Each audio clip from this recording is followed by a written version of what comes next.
진실 화해를 위한 과거사 정리위원회 2기 역시 1기 때와 마찬가지로 민간인 학살 사건에 대한 진실 규명 신청이 가장 많습니다.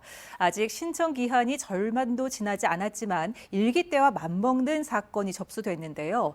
이 문제는 조사 기간이 1기 때보다 짧고 인력도 부족하다는 겁니다. 자칫 대규모 진실 규명 불능 사태가 벌어질 수도 있다는 우려가 나오고 있습니다.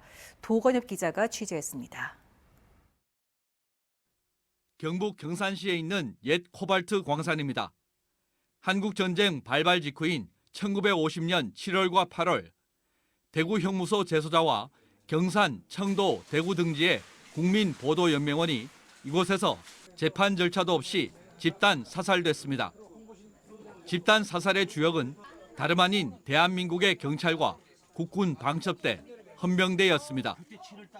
1기 진실화해위원회는 희생자 수가 1,800명을 웃돌 것으로 추정했고 유족들은 3,500명에 이를 것이라 주장하고 있습니다.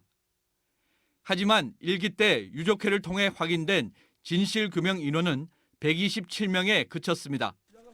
경산 코발트 광산 유족회는 2기 위원회에 희생자 60명에 대한 진실규명 신청을 추가로 접수했습니다.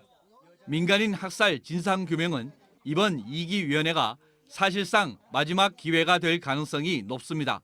하루가 급하잖아요. 지금 뭐 전부 다 70, 80대 다 되고 저 역시도 고령이지만 고령에 앞으로 2년, 3년 후에 그 결정이 나오는데 그때까지도 과연 참 기다릴 수 있는 것이도 의문입니다.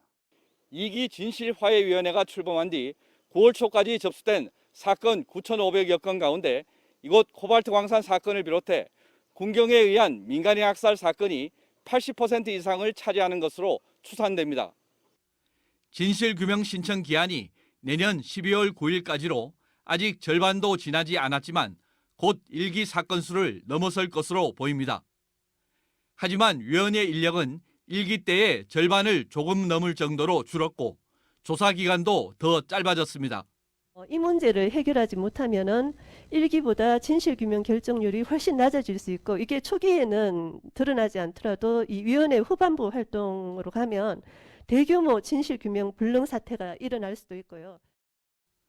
이 때문에 법을 고쳐서 조사 기간을 늘리고 인력도 확충해야 한다는 지적이 나옵니다.